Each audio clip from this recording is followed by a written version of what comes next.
कक्षा छठी सामाजिक विज्ञान। इतिहास की पाठ्यपुस्तक हमारे अतीत भाग 1 अध्याय 11 का भाग 3 का वीडियो करने जा रहे हैं। गुड मॉर्निंग प्यारे बच्चों। आज फिर से एक बार अध्याय 11 नए साम्राज्य और राज्य का भाग 3 का वीडियो लेकर मैं आपके सामने उपस्थित हूँ।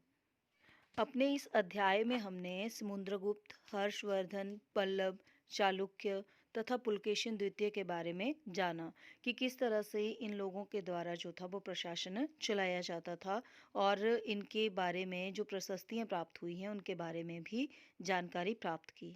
प्यारे बच्चों, आज के हमारे इस वीडियो का पहला उपविषय है एक नए प्रकार की सेना। अभी भी बहुत सारे राजाओं के पास पुराने राजाओं की तरह एक सुसंगठित सेना जो थी वो होती थी, जिसमें हाथी, रथ, घुड़सवार, पैदल सिपाही ये सभी होते थे। ये जो सेनाएं होती थी इनके साथ सेना नायक भी रखे जाते थे, जो आवश्यकता पड़ने पर राजा को सैनिक सहायता भी प्रदान किया करते थे। ये जो सेना नायक होते थे इनको कोई नियमित वेतन नहीं दिया जाता था। इनको कुछ भूमि जो थी उसको दान में दिया जाता था, और ये उस भूमि के ऊपर से कर वसूल करने का काम करते थे, और इसी कर से वे सेना तथा घोड़ों की देखभाल करते थे। साथ ही वे इसी कर के साथ वो युद्ध के लिए हथियार भी जुटाते थे। ये जो कर इकट्ठा करते थे इन व्यक्तियों को सामंत कहते थे, और जहाँ कहीं पर भी शासक जो थे थोड़े से दुर्बल होते थे, ये सामंत जो थे वो स्वतंत्र होने की कोशिश करते थे, मतलब अपने बल की वजह से ये अपने आप को स्वतंत्र घोषित कर लेते थे। तो इस तरह से हम ये कह सकते हैं कि ये जो कर वसूल करते थे, जो भूमि दान में दी जाती थी सेना नायकों को राजा के द्वारा, और उस भूमि से ये जो कर वसूल करते थे उससे ये क्या करते थे, अपनी सेना का पालन पोषण करते थे, और इन्हीं को क्या कहा जाता था, सामंत कहा जाता था। अगला उपविषय है दक्षिण के राज्यों में सभाएं। पल्लवों के अभिलेखों में कई स्थानीय सभाओं का वर्णन मिलता है।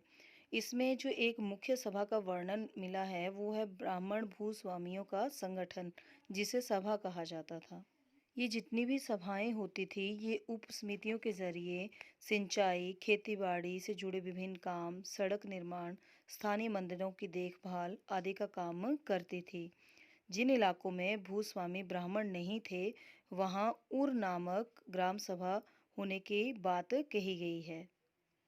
व्यापारियों के द्वारा कुछ संगठन बनाए जाते थे, मतलब व्यापारी जो थे वो मिलकर एक संगठन का निर्माण करते थे जिसे नगरम के नाम से जाना जाता था। इन सभी सभाओं के ऊपर धनी तथा शक्तिशाली भूस्वामियों और व्यापारियों का नियंत्रण होता था। इनमें से बहुत सारी जो स्थानीय सभाएं थी इन्होंने कई शताब्दियों तक काम किया। तो इस उपविषय में हमने ये जाना कि जो ब्राह्मण भूस्वामी होते थे उनके संगठन को सभा कहा जाता था, और जहाँ पे ये ब्राह्मण भूस्वामी नहीं होते थे वहाँ उर नाम की एक ग्राम सभा होती थी, और जो व्यापारियों का संगठन होता था उसको नगरम के नाम से जाना जाता था। हमारा अगला उपविषय है उस जमाने में आम लोग। उस समय के आम लोगों के बारे में जो थोड़ी बहुत झलक हमें मिलती है वो बहुत सारे नाटकों के द्वारा मिलती है। इसके अलावा चलो कुछ और अन्य उदाहरण हम यहाँ पर चर्चा करेंगे। कालिदास अपने नाटकों में राज दरबार के जीवन के चित्रण के लिए बहुत प्रसिद्ध हैं। इनके नाटकों में एक सबसे दिलचस्प बात ये होती है कि अधिकांश राजा और जो ब्राह्मण हैं उनको संस्कृत बोलते हुए दिखाया गया है, जबकि अन्य लोग तथा महिलाएं प्राकृतिक भाषा में बोलते हुए दिखाए गए हैं। उनका सबसे प्रसिद्ध नाटक अभिज्ञान शकुंतलम दुष्यंत नामक एक राजा और शकुंतलम नामक एक युवती की प्रेम कहानी है। इस नाटक में जो एक गरीब मछुआरा था उसके साथ जो राज कर्मचारी थे उन्होंने दुर्व्यवहार किया था, उसकी बात कही गई है। आपकी पाठ्य पुस्तक में ये कहानी जो है वो दी गई है। एक मछुआरे को एक अंगूठी मिली। अभिज्ञान शकुंतलम कालिदास की सबसे प्रसिद्ध नाटक रचना है। प्यारे बच्चों, यह पुस्तक अभिज्ञान शकुंतलम कई भाषाओं में इसका अनुवाद किया जा चुका है। हिंदी, इंग्लिश, संस्कृत सभी भाषाओं में ये पुस्तक जो है वो उपलब्ध है। आप इसे पढ़ सकते हैं। यह एक बहुत ही रोचक प्रेम कथा है। इसी रचना का एक भाग जो है वो यहाँ पे आपकी पाठ्य पुस्तक में दिया गया है। एक मछुआरे को एक अंगूठी मिली। एक मछुआरे को एक कीमती अंगूठी मिली। यह अंगूठी राजा ने शकुंतला को भेंट की थी और दुर्घटनावश वो अंगूठी जो थी वो शकुंतला के हाथ से निकलकर पानी में गिर गई और पानी में एक मछली ने उसे निगल लिया। अब मछुआरे ने मछलियाँ पकड़ी और उसमें जो उसे एक मछली मिली, उसके पेट के अंदर से उसको ये अंगूठी मिली। वो उस अंगूठी को लेकर राजमहल पहुंचा। तो वहाँ पर जो द्वारपाल थे उन्होंने उसके ऊपर चोरी का इल्ज़ाम लगाया और पुलिस अधिकारी भी उससे बहुत बुरी तरह से पेश आए। परंतु जैसे तैसे जब वो राजा के पास पहुंचा तो राजा ने जब उस अंगूठी को देखा तो वो बहुत खुश हुए और उन्होंने मछुआरे को इनाम दिया। पुलिस वाला और द्वारपाल मछुआरे से इनाम का कुछ हिस्सा हड़पने के लिए उसको अपने साथ शराब खाने लेकर चले गए। इस बात का वर्णन जो है वो किसने कवि कालिदास जो हैं उन्होंने अपनी इस नाटक में किया हुआ है। कालिदास के अलावा चीनी तीर्थयात्री फाशियान जो थे उनका भी कुछ वर्णन जो है उनके द्वारा लिखित रचनाओं में मिलता है।